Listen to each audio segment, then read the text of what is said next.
Hello and welcome back to another video. पांच टीमें qualify कर चुकी है। जैसे जैसे प्लेऑफ नजदीक आ रहा है टीमों की क्वालिफिकेशंस होती जा रही हैं। अब तीन स्पॉट बचे हैं और जिनके लिए मुझे लगता है टेक्निकली पांच टीमें अभी भी compete कर रही हैं। वो पांच में से कौन सी दो टीमें क्वालिफाई करेंगी वो हमें पता चलेगा आने वाले गेम से।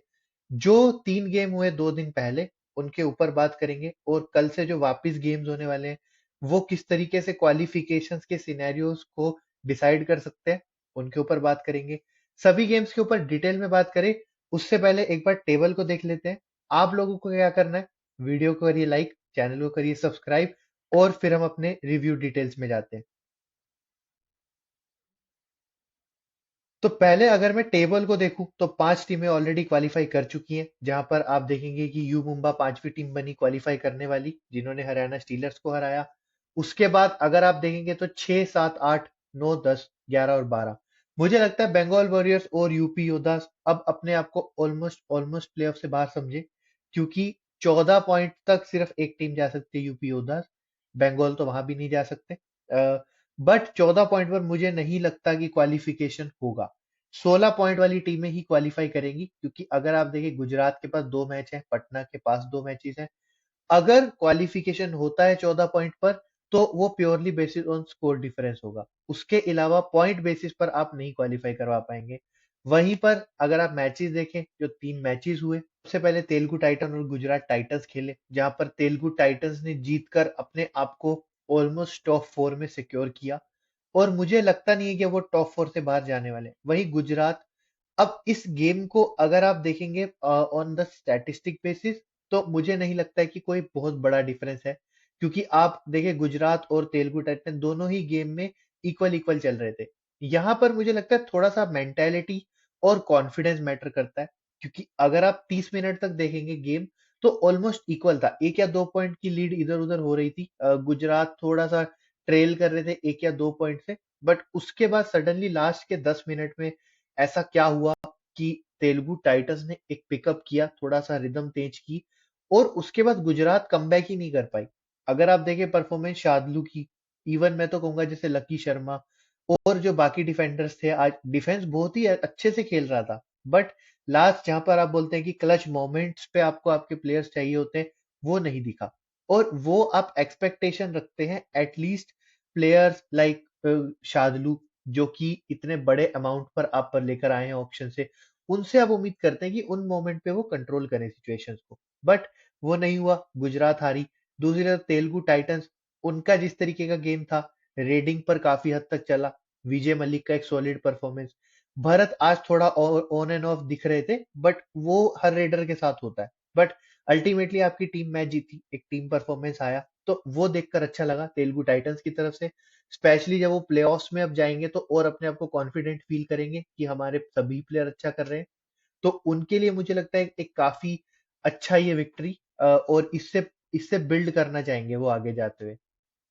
उसके बाद अगर हम देखें तो यू मुंबा खेली हरियाणा स्टीलर्स के साथ एक ऐसा क्रूशियल गेम जहां पर आपके क्वालिफिकेशन स्टेक के ऊपर होते हैं। वहां पे आप एक्सपेक्ट करते हैं कि आपका लीडर, आपका कैप्टन परफॉर्म करे और टीम से परफॉर्मेंस ले।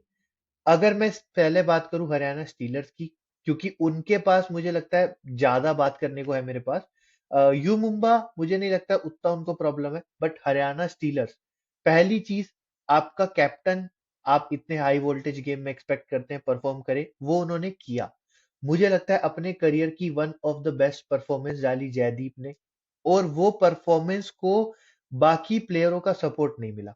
वहीं पे अगर आप देखें डिफेंसिवली, बहुत ही ज्यादा अननेसेसरी अनसक्सेसफुल टैकल्स एक बार फिर दिखे हरियाणा की तरफ से। एग्रेशन एक चीज होती है, बट एग्रेशन ओवर एग्रेशन बन जाना जो आपकी टीम को नुकसान करे, वो आप नहीं चाहते कि ऐसा हो। वहीं पे अगर आप देखें उसका एक सिंपल सा एग्जांपल मैं देता हूं, आप देखिए टैकल सक्सेस रेट, आप less than 50% tackle success rate पे अगर खेलते हैं तो आप मैच में ऑब्वियसली ट्रेल करेंगे, आप मैच हारेंगे।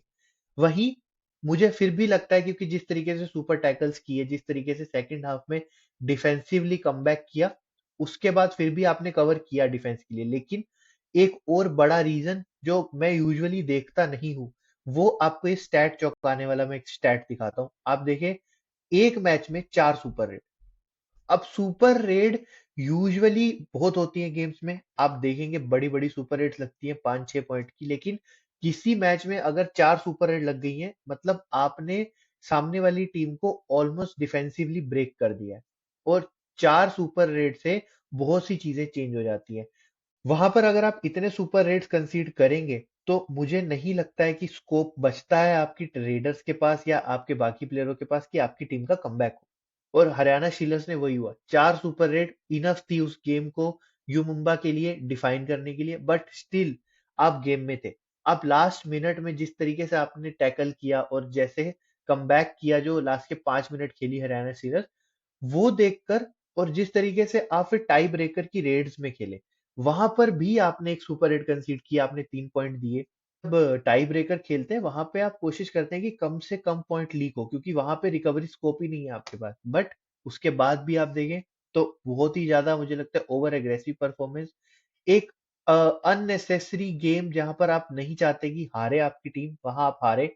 अब आप प्लेऑफ के लिए क्वालिफाई कर सकते हैं, अभी भी आपके हाथ में ही है प्लेऑफ क्वालिफिकेशन, लेकिन क्या वो आपने चांस मिस किया? अगर आप कल जीतते, जो आप जीत सकते थे, वहां पर आप हारे, और उसके बाद अब आपने अपना प्लेऑफ्स ऑलमोस्ट रिस्क पे डाल दिया बाकी टीमों के साथ। वहीं दूसरी तरफ यू मुंबा, जैसा उन्हें करना चाहिए था वैसा उन्होंने किया, गेम को कंट्रोल किया। संदीप की रेडिंग, मैं एक ही चीज कहूंगा कि संदीप एक बहुत अच्छा टैलेंट है। उन्हें आप जितना अच्छा चांस देंगे, जितना ग्रूम करेंगे, वो उतना अच्छा रेडिंग करेंगे। तो उनको कैसे यू मुंबा आने वाले सीजन्स में रखती है अपने पास, किस तरीके से उनको ग्रूम करती है, वो एक बहुत ही इंपॉर्टेंट एलिमेंट है उनके करियर के लिए भी। बट ओवरऑल अगर आप यू मुंबा का परफॉर्मेंस देखेंगे, तो मुझे लगता है काफी अच्छा एक परफॉर्मेंस, क्योंकि जिस तरीके से डिफेंस खेला, जिस तरीके से रेड खेली, एक इक्वल कंट्रीब्यूशन दिखता है आपको दोनों डिपार्टमेंट की तरफ से, और आप वही चाहते हैं। आपके पास पता है कि पिछले गेम्स में कुछ प्लेयर्स की फॉर्म है, कुछ प्लेयर्स की फॉर्म नहीं है, बट अब थोड़ा सा सभी प्लेयर्स की रिदम आने लगी है, और अब आप प्लेऑफ्स जा रहे हैं, तो आप और एक्सपेक्ट करेंगे कि अच्छे से करें। तो यू मुंबा क्वालिफाई करे, congratulation to them. But Haryana Steelers अभी भी क्वालिफाई कर सकते हैं। अब कोशिश करें कि अपने आप को ज्यादा से ज्यादा गेम्स में जिताएं, और ज्यादा से ज्यादा अपने अच्छे कंसोलिडेटेड परफॉर्मेंस से जिताएं, ताकि कॉन्फिडेंस लेकर आप प्लेऑफ में जाएं। वहीं पर आखिरी जो गेम हुआ, जहां पर पटना पायरेट्स के लिए पुनेरी पल्टन से, एक बार फिर एक्सपेक्टेड था कि वो अपना बेंच टेस्ट करें, उन्होंने वही किया। आज मुझे लगता है थोड़ा सा वो चीज वापिस से बैकफायर की, क्योंकि जिस तरीके से आपके बेंच के प्लेयर परफॉर्म कर रहे हैं, क्या आप अपने मेन प्लेयर्स को उतना रेस्ट देना चाहते हैं? वो अभी भी क्वेश्चन है मेरे लिए, मेरी तरफ से तो। बट अगर मैं परफॉर्मेंस देखूं, तो मुझे लगता है सचिन आज फिर एक उनका काफी ऑफ गेम। बट वहीं पे अगर आप देखें नवी बख्श, वो मुझे लगता है आज के गेम से एक ऐसा पॉजिटिव लेकर जाएगी पुनेरी पल्टन की, अगर वो अवेलेबल रहते हैं और फिट रहते हैं, और जिस तरीके से वो परफॉर्म कर रहे हैं, वो देखते हुए मुझे ऐसा लगता है कि वो एक अच्छा पॉजिटिव एडिशन हो सकते हैं टीम के लिए। और जिस तरीके से सेटअप है पुनेरी पल्टन का, उस सेटअप को देखते हुए मुझे लगता है कि थोड़ा सा एक एक्स्ट्रा एंगल ऐड करेंगे, एक काफी वेरिएशन ऐड करेंगे टीम को, तो उन्हें प्लेऑफ्स में आप काफी जरूरी चाहेंगे कि वो यूज हो। और किस तरीके से परफॉर्म करते हैं, वो एक बड़ा क्वेश्चन। लेकिन उसके अलावा मुझे नहीं लगता है कोई प्लेयर ऐसा जो उतना शाइन आउट किया हो आज के गेम में। सभी प्लेयर का डिसेंट परफॉर्मेंस, लेकिन वो डिसेंट इनफ नहीं था आपको मैच जीतने के लिए। तो उन पे मेरे लिए पास इतनी बात है, उनके प्लेयर वाइज नहीं डिटेल में बात करूंगा। पटना दूसरी तरफ उस चीज का एडवांटेज उठाया जो उन्हें उठाना चाहिए था। आपने पुनेरी पल्टन की सेकंड स्ट्रेंथ टीम से मैच खेला, आप जानते हैं कि ये मैचेस आपको जीतने हैं, आप वो जीते। अगेन क्वेश्चंस हैं कि क्या बाकी टीम का परफॉर्मेंस सेटिस्फैक्टरी है कोच के लिए। आप मैच जीत गए, आप खुश होंगे। अयान का परफॉर्मेंस एक बार फिर एक टॉप परफॉर्मेंस उनका, 17 पॉइंट उन्होंने आज फिर लिए। तो वो सब तो अपना परफॉर्मेंस दे रहे हैं, बट क्या बाकी team up to the standard खेली आज? मुझसे पूछेंगे आप, तो मैं कहूंगा नहीं, कि आज भी वही पटना पायरेट्स दिखी मुझे जो पहले 2-3 गेम से पहले दिख रही थी। 2 गेम पिछले उन्होंने अच्छे किए, उसके पहले जिस तरीके से पटना का हालत खराब था, अभी भी वैसा ही है।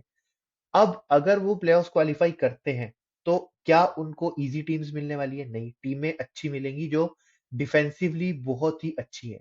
वहीं पे अगर आपका मेन रेडर जो अयान अभी इतने अच्छा परफॉर्मेंस दे रहा है, अगर वो वहां पर किसी गेम में फेल होता है, तो क्या पटना के पास उतना फायर पावर है कि वो इंडिविजुअल लेवल की ब्रिलियंस से आगे जाकर टीम को मैच जिता सकते हैं, एक टीम परफॉर्मेंस से?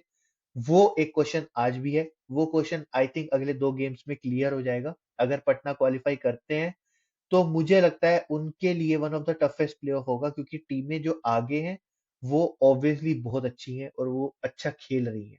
तो वो कैसा जाता है, वो देखना ज़रूरी। बाकी ये थे कल के मैचेस। अब हम बात करते हैं जो आज मैचेस होने वाले हैं। आज होंगे 3 गेम्स। 3 गेम्स में से मुझे लगता है 2 गेम्स का इंपॉर्टेंस बहुत ज़्यादा है, जहाँ पर गुजरात टाइटंस खेल रहे हैं हरियाणा स्टीलर्स से और जयपुर पिंक पैंथर खेल रहे हैं यू मुंबा से। यू मुंबा क्वालीफाई कर चुके हैं, उनके लिए उस गेम का उतना वैल्यू नहीं है। मैं चाहूंगा कि यू मुंबा अपने प्लेयरों को रेस्ट ना दे, इनफैक्ट अपने उन प्लेयरों को ज्यादा गेम्स दे जो ऑलरेडी अंडर परफॉर्म कर रहे हैं, क्योंकि ये वो चांस है उनका जहां पे वो अपनी रिदम वापस ला सकते हैं। आज मुझे लगता है परवेश, लोकेश, इवन मैं कहूंगा राहुल, जो भी आपके डिफेंस में प्लेयर या जो रेडर्स हैं आपके पास, जैसे जफर दानिश अच्छा कर रहे हैं, उन्हें एक फ्री रन दें और वो अच्छा करें। तो उन सब प्लेयर्स को मुझे लगता है आप एक फ्री रन दें, उन्हें कहें कि आप एकदम फ्री माइंड खेलें, आउट ऑफ प्रेशर, और शायद उनकी फ्रीडम वापस आए, उनकी फॉर्म वापस आए। अगर वैसा होता है तो मुझे लगता है यू मुंबा एक अच्छा स्क्वाड लेकर जाएगी प्लेऑफ्स के अंदर, और सुनील कुमार ऑलरेडी अच्छा कर रहे हैं, कुछ रेडर्स भी अच्छा कर रहे हैं, तो वो आप सबके बॉक्सेस टिक्स हो जाएंगे। वहीं पे दूसरी तरफ अगर मैं देखूं जयपुर पिंक पैंथर्स, उनके लिए ये गेम मुझे लगता है काफी ज्यादा इंपॉर्टेंट। एक तो आप अपने मेन डायरेक्ट राइवल्स को हराने वाले हैं, दूसरा आप अगर आज जीतते हैं तो आप वो जो भीड़ है नीचे उससे सेपरेट हो जाएंगे, आप 18 पॉइंट पर आ जाएंगे। 18 पर दो ही टीमें पहुंच सकती हैं, तो आपका कंपटीशन रिड्यूस होगा और आप क्वालिफिकेशंस की ओर क्लोज चले जाएंगे। तो मुझे लगता है कि वो एक इम्पोर्टेंट गेम है। जयपुर के लिए क्या जरूरी है, जिस तरीके से लास्ट गेम में नितिन ने खेला और जिस तरीके से इवन जयपुर अभी 3-4 गेम में खेल रही है, वो देखते हुए मुझे नहीं लगता है उनको ज्यादा कुछ एक्स्ट्रा करना चाहिए। बेसिक्स राइट करें और अपने प्लेयर से परफॉर्मेंस एक्सपेक्ट करें कि वो मैच पे बेसिक्स से अच्छा खेले और सही परफॉर्म करे। तो नितिन धनकर को मुझे लगता है खिलाना चाहिए, अली को खिलाएं। आप नितिन रावल अगर प्रॉपर मैच फिट है तो उन्हें स्टार्ट करें, उनसे एक अच्छी परफॉर्मेंस की एक्सपेक्टेशन। उसके अलावा बाकी जैसे दीपांशु है, यंग डिफेंडर्स, उनको भी इन प्रेशर सिचुएशन में खेलने का एक एक्सपीरियंस मिलेगा, तो वो मुझे लगता है एक इम्पोर्टेंट उनके लिए गेम। वो कैसा करते हैं वो देखना होगा, बट हाँ ओवरऑल मुझे लगता है जयपुर के लिए काफी इंपॉर्टेंट गेम। उसके बाद अगर मैं देखूं हरियाणा स्टीलर्स खेलेंगे गुजरात टाइटन से। एक टीम 6th है, एक टीम 8th है। गुजरात मुझे लगता है इस गेम को थोड़ा ज्यादा कंसर्न वे में लेकर जाएंगे। अगर मैं गुजरात टाइटंस का देखूं तो उनके इसके बाद एक गेम और बचेगा जो है बेंगलुरु बुल्स के साथ। वो मुझे लगता है एक क्रूशियल गेम जरूर है, लेकिन उससे पहले आज का गेम जीतना होगा, क्योंकि हरियाणा जिस तरीके से रिदम पकड़ी थी, यू मुंबा से हारे, हारे भी वो, लेकिन उनका परफॉर्मेंस काफी अच्छा था। तो वो मुझे लगता है एक इम्पोर्टेंट गेम है। अगर वहां पर आप हरियाणा स्टीलर्स को चांस देंगे गेम में आने का और गेम में कुछ ग्रिप लेने का, तो वो फिर आपको बिल्कुल एक रूथलेस परफॉर्मेंस दिखेगी उनकी तरफ से। तो गुजरात टाइटंस को क्या करना है, मुझे लगता है डिफेंस को कॉम्पैक्ट रखें, कम से कम गलतियां करने पे आप बोलें कि आप कम से कम गलतियां करें। इवन अगर आप हरियाणा का रेडिंग देखेंगे तो वो उतना ज्यादा कंप्लायंस रेडिंग नहीं है। वहां पर आपको वेरिएशन दिखेगी, लेकिन आपको वहां पे वनरेबिलिटी भी दिखेगी, आप उनके रेडर्स को पकड़ सकते हैं। तो अगर उनकी रेडिंग डिपार्टमेंट को थोड़ा सा टैकल करती है गुजरात अपने डिफेंस से, वहीं पे अपनी रेडिंग से एक्सपेक्ट करे, राकेश से एक्सपेक्ट करे पॉइंट लाने की, तो वो एक इंपॉर्टेंट पॉइंट होगा गुजरात के लिए।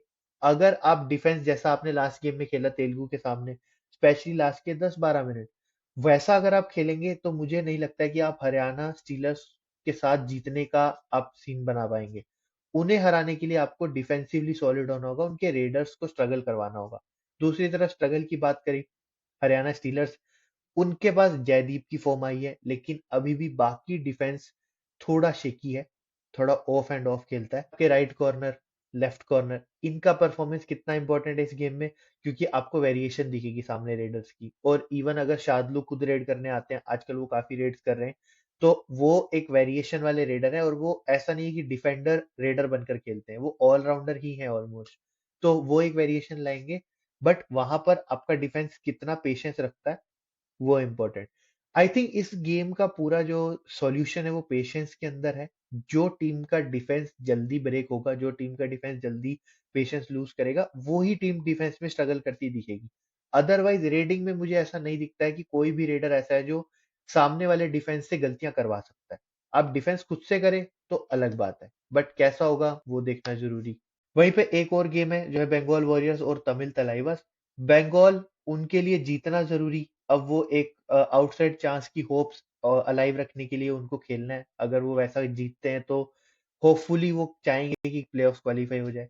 सामने तमिल तलाइवास, उनके लिए मुझे लगता है मस्ट विन, क्योंकि आखिरी गेम है उनके सीजन का। अगर वो यहाँ पे जीतते हैं तो अभी भी एक आउटसाइड चांस अपनी टीम के लिए बना कर रखेंगे।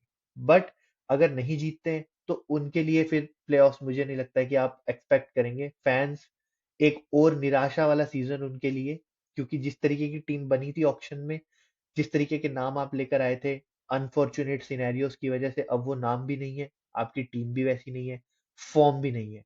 तो उनके लिए ये गेम बहुत इंपॉर्टेंट। अगर वो नहीं जीतते तो प्लेऑफ से ऑलमोस्ट बाहर है, 99.9% बाहर है। बट सामने वाली टीम जो है, उसके सामने आप गलतियां कम से कम कर कर आप जीतना चाहते हैं। और अगर आप जीत भी जाते हैं तो मुझे लगता है कि अभी भी आप अपने आप को ट्राई कर सकते हैं कि आप प्लेऑफ्स में आ जाए किसी तरीके से। बट वहीं पे बंगाल वॉरियर्स, वो बिल्कुल ही मैथमेटिकल आउट ऑफ चांस पे हैं। अगर वो जीतते हैं तो एक बहुत ही एक छोटी होप है जो अलाइव है। बट मुझे नहीं लगता है अभी भी कि वो क्वालिफाई करेंगी इस सीजन, क्योंकि टीमें वे बेटर अच्छा खेल रही हैं। तो उनके लिए क्या एक्सपेक्टेशन?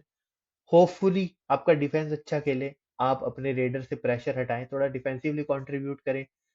अगर कुछ नए रेडर्स, कुछ नए डिफेंडर्स को ट्राई करना चाहते हैं तो आप ट्राई भी कर लें। मुझे नहीं लगता उसमें कोई अब ज्यादा सोचने वाली बात है। आपका सीजन ऑलरेडी डेड है, आप एक दो प्लेयर ट्राई करें, मे बी आप नेक्स्ट सीजन के लिए कुछ रिटेंशन अपनी क्लियर कर सकते हैं, तो वो कर सकते हैं। अदरवाइज आई डोंट थिंक कि इस गेम से बंगाल कुछ निकालेंगे ऐसा सिग्निफिकेंट।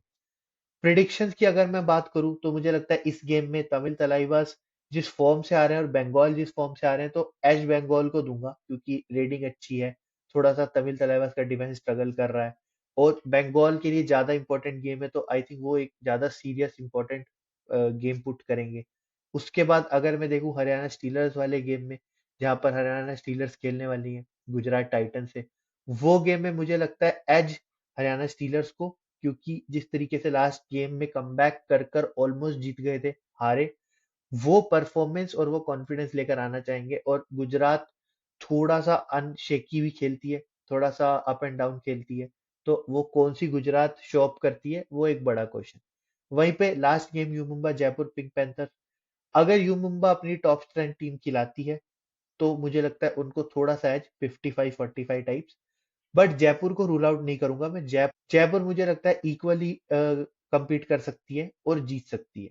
तो उस गेम में थोड़ा 55-45, बट अगर यू मुंबा बेंच ट्राई करने जाती है तो हो सकता है 65-35 भी आप बोल सकते हैं। बट हाँ, उस गेम में कैसा जाता है टीम्स के ऊपर काफी कुछ डिपेंड करता है। बाकी आज की इस वीडियो में इतना ही। अगर आपको वीडियो पसंद आया तो वीडियो को लाइक कीजिए, चैनल को सब्सक्राइब कीजिए, और अगले वीडियोस के लिए stay tune and thank you so much for watching.